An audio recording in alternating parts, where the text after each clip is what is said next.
השיעור הזה נעסוק בהגות יהודית בימי הבית השני, בעיקר דרך דיון בשני ספרים, שני חיבורים שבשעתם היה להם תפקיד מרכזי בימי הבית השני. האחד נקרא ספר היובלים, השני סרך היחד. סרך היחד הוא חיבור מאוד חשוב ששייך למגילות מדבר יהודה, לכת מדבר יהודה. ושני הספרים האלה מגלים עולם מאוד אחר, שונה, עם תמונת עולם שלו, עם תפיסה שלו, שיש חשיבות אדירה לברר אותו, בין היתר בגלל שהוא לא השאיר עקבות ברציפות של המהלך המרכזי של המסורת היהודית. אז כמה דברים על ספר היובלים. ספר היובלים חיבור באמת מרתק שנשאר לנו, לא נשאר בשפת המקור שלו, זה כבר אומר הרבה. הוא תורגם לגז על ידי הכנסייה הנוצרית החבשית, האתיופית, ותורגם בחזרה לעברית, במהדורה עברית של תרגם כהנא, שתרגם אותו תרגום יפה בין היתר, כי גם נמצאו שרידים קטנים של הספר הזה במערות מדבר יהודה, בהקשרים אחרים, אבל בכל מקרה, רוב רובו ומעניינו של הספר הזה לא שרד לנו בעברית, נשאר במסורת הכנסייתית ותורגם בחזרה לעברית. אז חיבור הזה, שהוא היום בכלל הספרים החיצוניים, ספרות שנקראת הספרים החיצוניים, החיבור הזה קשה לתארך אותו בצורה מדויקת. אנחנו יודעים שהוא שייך, או אנחנו משערים שהוא שייך, לתקופה של ערב פרוץ המרד החשמונאי, או אולי קצת אחריו. הוא למשל, יש לו התקפה מאוד חריפה על עירום, יש לו התקפה חריפה על העובדה שיש יהודים שלא נימולים, יכול להיות שהוא מדבר פה על תהליכי התייוונות, ובכל מקרה אנחנו מתארכים אותו בין השנים 180 לפני הספירה עד 120 לפני הספירה. והספר הזה, כמו שאמרתי, הוא ייחודי, ואני רוצה לדבר על המאפיינים שמייחדים אותו מהספרות שבאה אחריו, מהספרות שבאה לפניו. מחבריו של הספר, הקהילה שהייתה סביב הספר, מייחסת את הספר הזה כחלק מההתגלות שניתנה למשה, חוץ מהתורה שמשה קיבל. משה בהוראת האל מקבל ספר מיד מלאך אחד שנקרא שר הפנים, שהוא בעצם מין תוספת, מין התגלות נוספת שניתנה למשה. ואנחנו רואים דבר מאוד מעניין בספר הזה, שהוא כבר המאפיין הראשון החשוב שלו. מחברי הספר לא חושבים שכתבי הקודש נחתמו, שהנבואה נפסקה, שבראשית בית שני, כמו שחכמים אומרים, חז"ל אומרים, חגי, זכריה ומלאכי היו אחרוני הנביאים, הנבואה נחתמת. לא, מבחינתם ההתגלות נמשכת, נגלים עוד ספרים, ולא רק זה, כל מי שקורא את הספר הזה רואה שהספר הזה לא מפרש את המקרא, הוא מספר את הסיפור המקראי מחדש. הוא מכניס לסיפור המקראי גורמים נוספים. ניקח דוגמה למשל, סיפור העקדה, כן? סיפור העקדה, סיפור מזעזע, והאלוהים ניסה את אברהם, אלוהים מנסה את אברהם, וכן, ואומר לו, קח נא את בתך, את יחידך, אשר אהבת את יצחק, ומחבר ספר היובלים כותב את הסיפור הזה מחדש. אגב, קצת כמו שכל ספר דברים כותב את כל ספרות, לא את כל, חלק מהסיפור המקראי מחדש, והוא גם כדרכו כותב את זה מחדש, ולסיפור העקדה הוא מכניס מרכיב שלא קיים בטקסט עצמו, וזה שהשטן הוא זה שמדיח את האל לנסות את אברהם. באותו קטע על העקדה, בשכתוב מחדש של סיפור העקדה,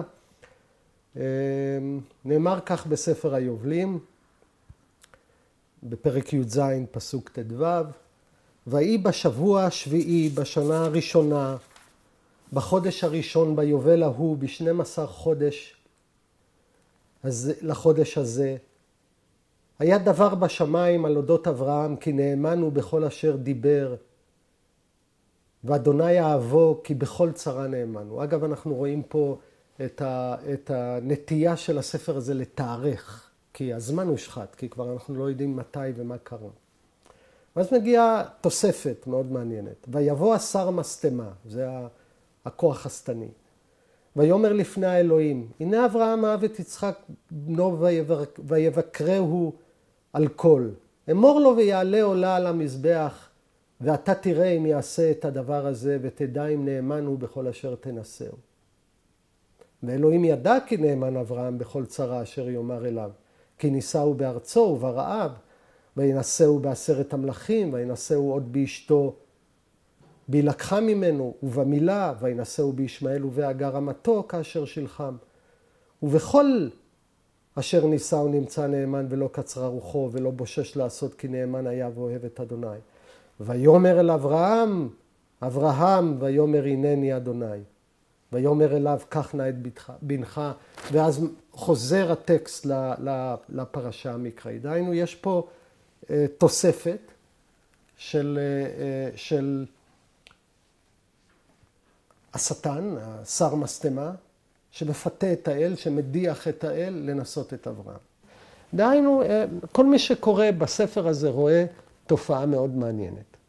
מבחינתו ההתגלות לא נגמרה, וכתיבת הספר אינה פירוש של התגלות שכבר חתומה, אלא בעצם התגלות הולכת ונמשכת שמאפשרת לו לשכתב ולערוך מחדש את כל ספרות המקרא.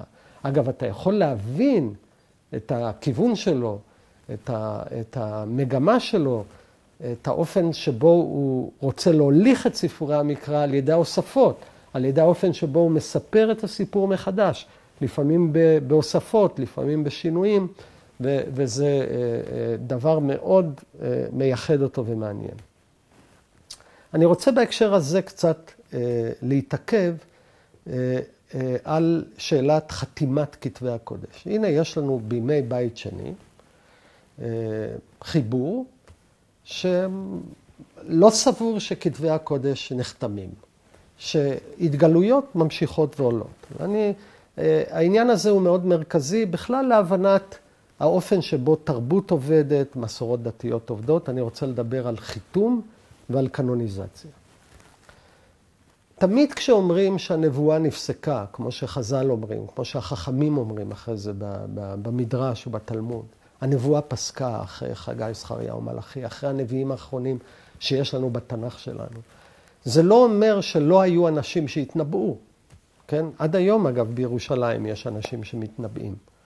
כן? בירושלים או בכל מיני מקומות אחרים, אנשים שמדברים אל אלוהים הם בסדר, אנשים שאלוהים מדבר אליהם מאשפזים אותם.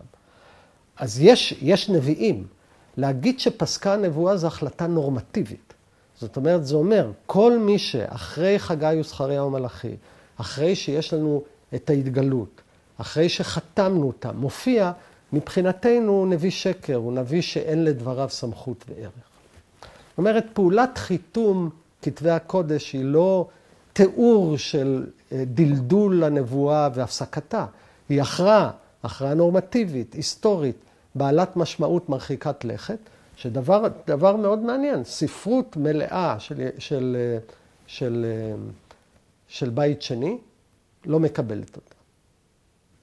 ורואים פה דבר מרכזי מאוד לתופעת החיתום, לתופעת הקנוניזציה. בכל תופעה של קנוניזציה, של סגירה של ספרות קנונית, יש גם צנזורה. לכל כתבי קודש יש ספרים חיצוניים. במקרה שלנו, כשחז"ל חותמים את כתבי הקודש, כל הספרות הזאת של בית שני, שהיא ספרות מאוד עשירה, שמבחינתה ההתגלות עוד ממשיכה, ושההבחנה בין פרשן לנביא לא קיימת, כי מפרשים את הטקסט המקראי באופן התגלותי, וכותבים אותו מחדש. כל הספרות הזאת בעצם הופכת לחיצונית, ללא קדושה, ללא סמכותית, למודחקת. היינו באקט, וזה דבר מאוד חשוב, בכל קנוניזציה יש צנזורה, ולרוב קנוניזציה היא תגובה לשבר. מנסים להעמיד את המסורת ולייצב אותה בגלל שקבוצה של אנשים, בעלי סמכות, רואה בעולם הרוחני שסביבה, העולם התרבותי, החברתי, כזו הוויה שמתפוררת שצריך לייצב אותה סביב טקסט סגור. עוד כמה הערות על מהו קאנון. מה זה כתבי קודש בכלל? מה זה קאנון? מה זה טקסטים סמכותיים? אפשר לעשות הבחנה בין שני סוגים של קנוניזציה. יש לנו קאנון שהוא מחייב. נקרא לו עכשיו הקאנון הנורמטיבי, הקאנון שמטיל חובה. אני יכול להגיד, החוק של מדינת ישראל, ספרי החוקים של מדינת ישראל, הם קאנון נורמטיבי. דהיינו, מהם נגזרות חובות, חובות התנהגות, כללים, חוקים. יש קאנון שהוא לא נורמטיבי, הוא מעצב, הוא לא מחייב, הוא מעצב, נקרא לו בלעז קאנון פורמטיבי, הוא מעצב. זה הספרות שבה האנשים, בני החברה, גדלים לתוכה, מכירים אותה באופן אינטימי, היא משפיעה על השפה שלהם, היא משפיעה על עולם הדימויים שלהם. זאת הספרות המשותפת לבני תרבות. במובן הזה היא קנונית. אתה שואל את עצמך, אדם שעבר חינוך בחברה הזאת, מאיזה ספרות הוא מכיר באופן אינטימי? מה המרחב הלשוני שלו? איזה אסוציאציות אתה יכול לתת לו? זה הקאנון הפורמטיבי, או מה שנקרא, מה שמעצב את הקוריקולום של החינוך בחברה. אגב, לא כל קאנון מחייב, נורמטיבי, הוא קאנון מעצב ולהפך. לדוגמה, החוק הישראלי הוא קאנון מחייב בבתי המשפט, בחוק הישראלי. אבל הוא לא הטקסט שנלמד, הוא לא נכס תרבות, הוא לא מקור לא אכזב לעיון ופרשנות וכו' וכו'. גם כמובן, לא כל טקסט פורמטיבי, מעצב, הוא גם טקסט מחייב, יש לנו ספרות גדולה וכו'. ישנם טקסטים, חיבורים, ניקח למשל חיבור שבא אחרי המקרא, כמו התלמוד, שזכה במהלכים מרכזיים בעולם היהודי להיות קאנון גם מחייב, גם נורמטיבי וגם מעצב, גם פורמטיבי. דהיינו, התלמוד הוא מקור כל ההלכות, הנורמות, ומצד שני הוא לא רק מקור להלכות ונורמות, אלא הוא הבסיס המרכזי ביותר של הקוריקולום, בו מעיינים, אותו לומדים. להיות תלמיד חכם מחונך, זה להכיר אותו באופן אינטימי. במובן הזה, לתלמוד יש שתי פונקציות קנוניות. אני אומר את כל זה כדי שאנחנו צריכים להבין שאחת ההכרעות החשובות ביותר, שאיזה מסורת, איזה תרבות עושה, זה מהם הקנונים המעצבים והמחייבים שלה. אתה שואל היום אפילו על החברה הישראלית. מה אתה יכול להניח שישראלי שרכש השכלה מסוימת מכיר באופן אינטימי? איזה אסוציאציה אתה יכול לתת לו? אגב, כולל השאלה אם העולם של המקרא מוכר לו באופן אינטימי, האם הוא חלק מהקוריקולום שלו. אז למשל, כשמעצבים את התלמוד, כשהתלמוד הופך לקנוני, וזה תהליך היסטורי מאוד מורכב, יש כאלה במסורות ההגות היהודית, במסורות של הפרקטיקות היהודית, שרוצות שהתלמוד יהיה קאנון מחייב, זה נכון, הוא מקור לנורמות הלכתיות שהם חושבים שהם מחויבים אליה, אבל הם לא מקבלים את התלמוד כקאנון מעצב שראוי ללימוד, כי הם לא חושבים שההלכה והעיון בהלכה יש לה ערך רוחני כשלעצמו. אגב, בהתפתחויות מאוחרות, מחשבה יהודית בימי הביניים, אנחנו נראה מקובלים ומיסטיקנים, שלא כל כך אוהבים את העובדה שהתלמוד הוא במרכז הקוריקולום היהודי. כן? נאמר בשם הבעל שם טוב, שכשהוא לומד דף גמרא, הוא דווקא מעיין בלבן בין האותיות השחורות. הנושאים ההלכתיים, המשפטיים, שהתלמוד עוסק בהם, הוא לא חשב שהם בעלי ערך רוחני מספיק לעיסוק אינטנסיבי של הקהילה עצמה. כל הדברים האלה אני אומר, שהם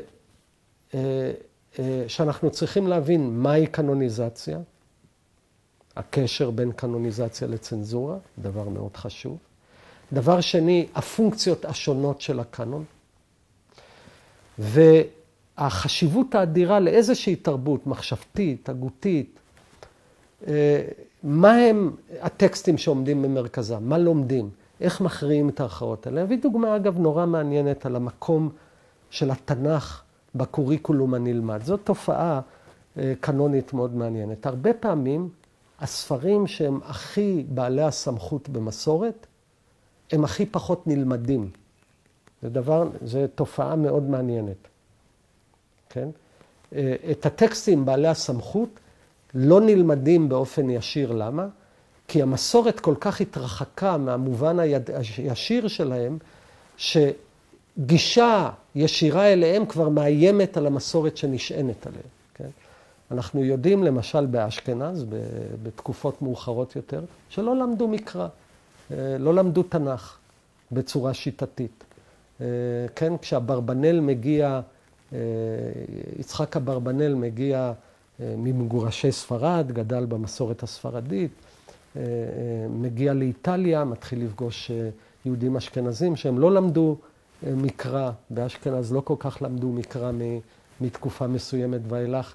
אז הוא אומר, והוא מגיע למשנה שמתארת איך צריך ללמוד, והמשנה אומרת בין 5 למקרא, מגיל 5 תתחיל ללמד את הילד מקרא, בין 10 למשנה, מגיל 10 תתחיל ללמד אותו משנה, ואברבנאל אומר שם בפירוש שלו למסכת אבות, למשנה הזאת הוא אומר, בין 5 למקרא ולא עד 5 למקרא, כמו שעושים האשכנזים. זאת אומרת, יש לנו תופעה מאוד מעניינת בתולדות הקנוניזציה, פרדוקס, והוא שהטקסט הקנוני המרכזי הוא דווקא לא טקסט שנלמד, שיש אליו גישה עצמאית. למה? כי הטקסט, לפעמים הסמכות של הטקסט מאיימת על הפרשנות ועל המסורת שנשענת עליו. אז אלה כמה הערות יותר רחבות. כמו שאמרתי, אני במהלך הקורס משתדל גם לדבר על מושגים. במקרה הזה באמת קצת התעכבנו על המושג של קנוניזציה, של חיתום, של הפיכת טקסט לסמכות, החשיבות שלו, המשמעות שלו. אבל כשאנחנו חוזרים שוב לספרות של בית שני, אנחנו רואים תופעה אחת מאוד מעניינת. זה עולם שלא מקבל את סגירת כתבי הקודש, ורואה ביצירה שלו בעצם איזשהו המשך של ההתגלות האלוהית בתוך הכתב, בתוך הספר. אז זה המרכיב הראשון.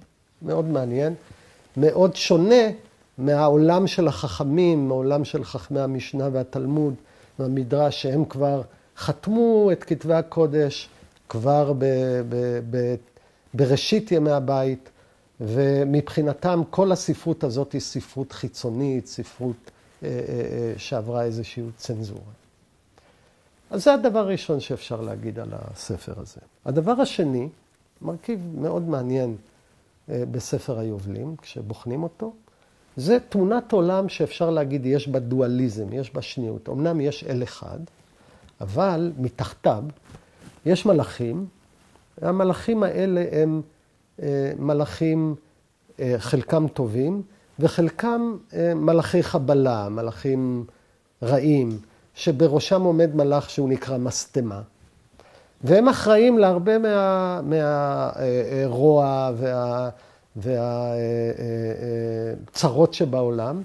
יש כבר מרכיב, זה מאוד מעניין, מרכיב דואליסטי. דהיינו, מתחת לאל, אמנם יש אל אחד, אבל בירוקרטיה האלוהית מתפצלת. יש בתוך הבירוקרטיה הזאת, בתוך עולם המלאכים הזה, מלאך שמרד ואיתו עברה קבוצה שלמה.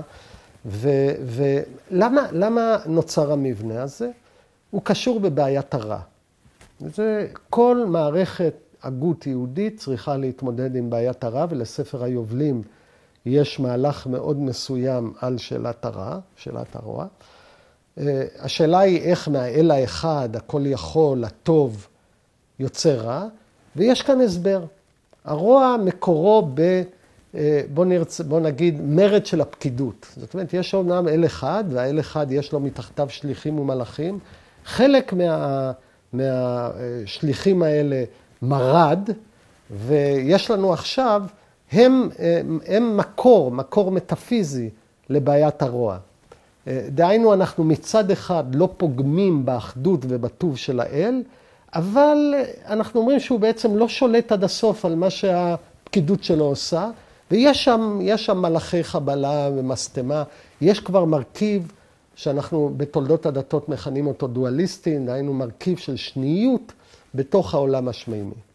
לעתיד לבוא, חלק ממה שיקרה בתמונה העתידית, כשתבוא הישועה, כשהמהלך המשיחי יושלם, אז הכוחות האלה של המסתמה ייפלו, יבואו על עונשם, וישאר לנו עולם אחדותי כשהאל ומלאכיו הם כולם טוב.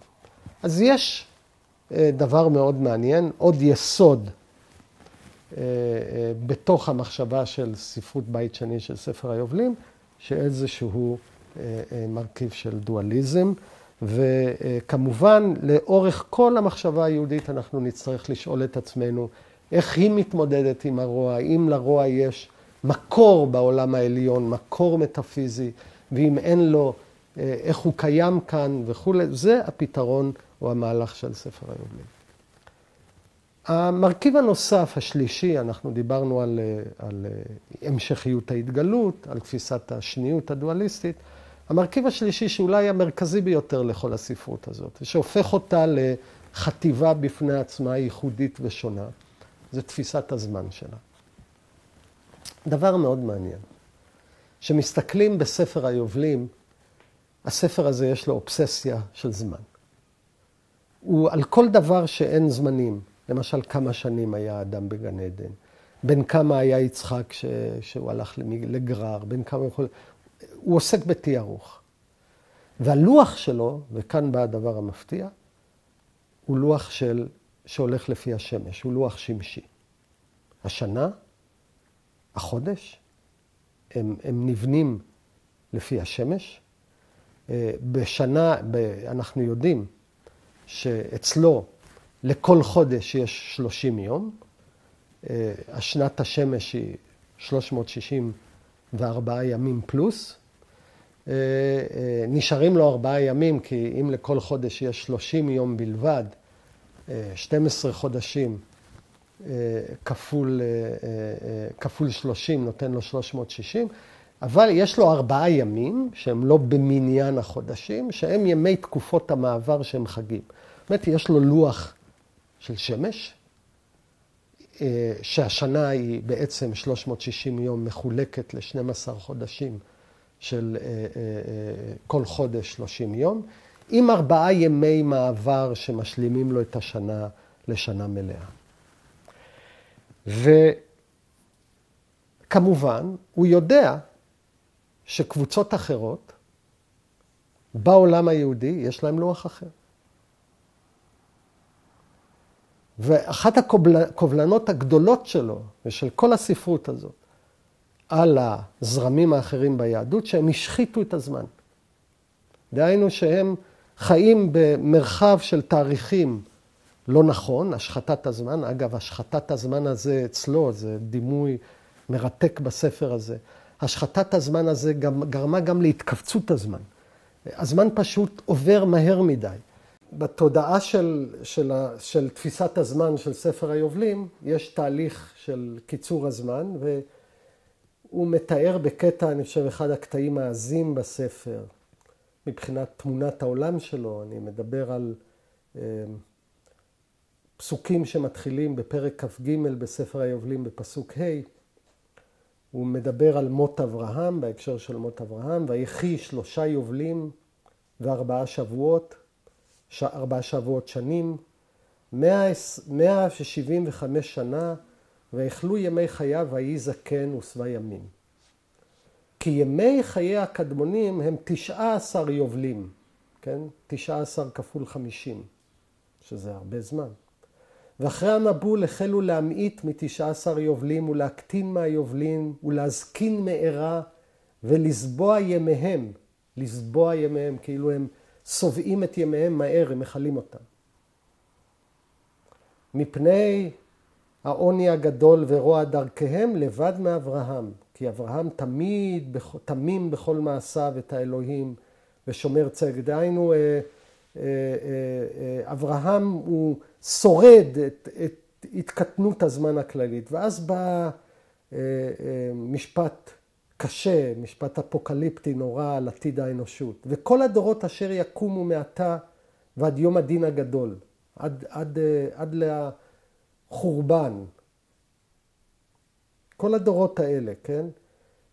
יזקנו מהר טרן ישלימו 2 יובלים, ותעזבם דעתם מזקוניהם ועבדה כל דעתם. הם יחיו פחות מ100 שנים, והם גם עבדה כל דעתם, הם גם יעברו תהליכים של אובדן דעת. ובימים ההם אם יחיה אדם יובל וחצי יובל, ואמרו עליו והאריך ימים, ורוב ימיו עמל ותלאה ועצב ואין שלום. יש התכווצות, תהליך של התכווצות של הזמן, שהוא קשור בתודעה שלו להשחתת הזמן, לעובדה שהזמן הושחת בין היתר על ידי אימוץ של לוח לא נכון שמחלל אותו. יש לנו פה תפיסה אחרת לגמרי של לוח, של שמש, של ארגון הזמן, שכמובן אתה שואל שאלה מאוד מעניינת, אגב, מי צודק? איזו הלוח הנכון? וכנראה שהחומרים האלה באים ממשפחות כהניות מסוימות, שיש להם לוח אחר ומסורת אחרת, והם חושבים, ואולי כאן השאלה מהו הלוח המקראי, זו שאלה מאוד עמוקה. אגב, בשום מקום במקרא לא כתוב במפורש איך מארגנים את הלוח. לא כתוב במפורש בשום מקום במקרא שחודש הוא בנוי לפי הלבנה, לפי הירח, ולכן אגב, שנות הירח הם קצרים מדי, וצריך לעבר את השנה, צריך להוסיף עוד חודש אם הולכים לפי הלוח הירחי. ויש לנו שאלה, המקרא באמת לא נוקט עמדה לגבי השאלה האם הלוח הוא של הירח או של השמש, ואחת הטענות האפשריות, וככה זה מוצג בפי ספר היובלים, שהלוח של הירח שהשחית את הזמן המקורי, את הזמן הנכון, הוא בעצם הובא מבבל, הוא לוח מסופוטמי, גם שמות החודשים החדשים, תשרי, חשוון, הם בבליים. אז יש פה מאבק על הלוח. אני רוצה להגיד בהקשר הזה שהוא באמת ייחודי מאוד לספרות ספר היובלים. קהילה שלא שותפה לאותו לוח שנה, נכנסת למצב כיתתי. למה אני מתכוון? אנחנו יכולים לחלוק כל מיני מחלוקות. אנחנו יכולים לחלוק איזה לולב נוטלים. האם צריך ליטול לולב. אבל כשאין לנו אותו לוח, יום הכיפורים שלנו חל ביום אחר. אנחנו לא יכולים להיות שותפים לסדר היום הדתי, פולחני, לארגון הזמן הבסיסי. אגב, אנחנו גם לא יכולים להיות שותפים לאותו מקדש. צריך להבין, בעיני ספר היובלים, ואנשי הלוח של השמש, המקדש מחולל. ביום הכיפורים שחל לפי התאריך שלהם במקדש, עושים את כל פעולות החול. יש פה חילול של המקדש, ויש חוסר אפשרות לחיים משותפים. אחת השאלות המעניינות, אגב, שוב, הערה מושגית, אחת השאלות המעניינות כשאתה רואה מחלוקת, ועולם ההגות והפרקטיקה היהודית הוא עולם של מחלוקות, אתה צריך לשאול את עצמך מתי מחלוקת היא בתוך אותה קבוצה, ומתי המחלוקת הופכת את הקבוצה לשתי קבוצות. אם ניקח למשל שאלה אחרת, אגב, שמנסרת בחללו של הקיום היהודי המודרני. אם יש אי הסכמה על פרוצדורות נישואים וגירושים, בעיקר על גירושים, ואי הסכמה על יוחסים. אגב, אחד הדברים המאוד מעניינים שניגש אליהם בספרות ספר היובלים ומה שיוצא ממנה, יש הקפדה הרבה יותר חמורה על נישואים עם קרובים. לפי ההלכה הרבנית התלמודית, אישה יכולה להינשא לדוד שלה, כן? או לבן דוד שלה. יש נישואים כאלה. לפי ההלכה של הקהילה שסביב ספר היובלים, אלה נישואים אסורים. הם לא יכולים להינשא אחד עם השני.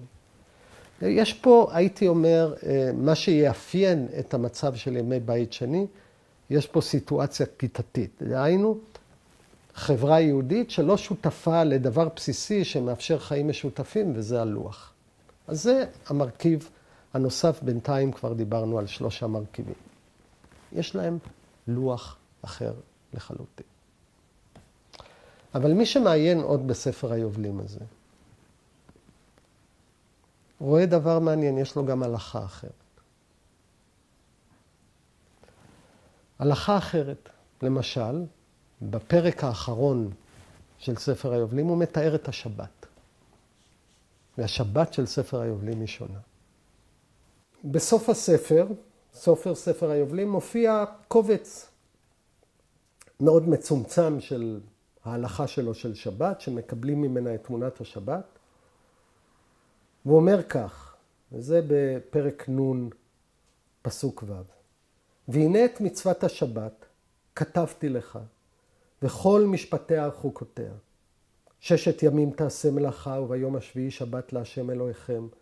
לא תעשו בו כל מלאכה, ובניכם ועבדיכם ואמותיכם וכל בהמתכם, וגרכם אשר בכם.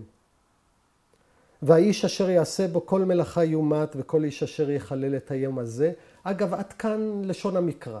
הוא מאוד עוקב אחרי לשון הפסוקים. ואז הוא אומר, ואשר ישכב עם אישה, ואשר ידבר דבר לעשות בו ולצאת בו לדרך, וכל משא ומתן, והשואב בו מים אשר לא הכין ביום השישי, ואשר יישא כל מסע להוציא מועלו מביתו ומת. אגב, זה דבר מאוד מעניין. יחסי מין אסורים, ולא רק זה, פה הכל תחת עונש המוות, הכל פה בעונשים חמורים של מיתה. כשהוא מגיע, והוא ממשיך פה בהלכות שבת, הוא בפסוק י"ב, הוא מוסיף לנו עוד כמה פרטים מעניינים. הוא אומר כך, וכל איש אשר יעשה בו מלאכה, ואשר ילך בדרך, ואשר יעבוד את האדמה אם בביתו ואם בכל מקום, ואשר יבעיר אש, ואשר יישא על בהמתו. אלה עוד דברים שיש להם בסיס במקרא. ויורד באונייה בים. אסור לאדם להפליג בשבת. אגב, לא לפי ההלכה של חז"ל שמותר בהפלגות שהתחילו מראש כמה ימים לפני השבת להפליג בים. ואשר יכה ויהרוג כל איש, והשוחט בהמה ועוף, והצם, והעושה מלחמה ביום השבת. אסור לעשות מלחמה ביום השבת לפי ספר היובלים, דהיינו אדם חייב למות ולא להילחם. אין לו את המושג הזה של פיקוח נפש שדוחה שבת שהיה בעולם ההלכתי של החכמים. אגב, כבר בספרות בית שני בספר מכבים מופיע אחרי הכישלון הראשון שבהם היוונים תקפו אותם ביום השבת, מופיע להם היתר להילחם ביום השבת כנגד דעתו של ספר היובלים. וזאת תופעה מאוד מעניינת, שהיא גם מעלה שאלה היסטורית מאוד עמוקה. האם ההלכה שלו היא קדומה יותר, מקורית יותר, או ההפך? האם בצד ההלכה שלו, של חוג ספר היובלים, יש הלכה אחרת, תורה שבעל פה תלמודית אחרת? מה אנחנו יודעים מזה על ההיסטוריה של ההלכה? אבל ברור לנו דבר אחד כשאנחנו רואים את החיבור הזה. יש פה עולם שמציג תפיסת עולם ייחודית, שיש לו פרקטיקה אחרת, שיש לו לוח אחר, ושהוא רואה את ההוויה החיצונית לו כמה שהשחית את העולם היהודי האותנטי. עם תפיסות מחשבתיות מאוד מעניינות שקשורות בתפיסה דואליסטית של האל, המשך ההתגלות. ואנחנו צריכים לשאול את עצמנו, כמובן, מה קרה לכל העולם הזה? חלק מהאובדן שלו יכול להיות שקשור בחורבן, יכול להיות שקשור בתהליכים היסטוריים שלא לגמרי מודעים לנו, אבל אחד הדברים החשובים שאנחנו עושים כשאנחנו לומדים מחשבת ישראל, זה להביא לתוך השיחה היהודית את כל האופציות שהיו קיימות בשיחה הזאת, ואחת מהן שאנחנו עכשיו מדברים עליה זה הספר המעניין הזה, המורכב הזה שנקרא ספר היובלים.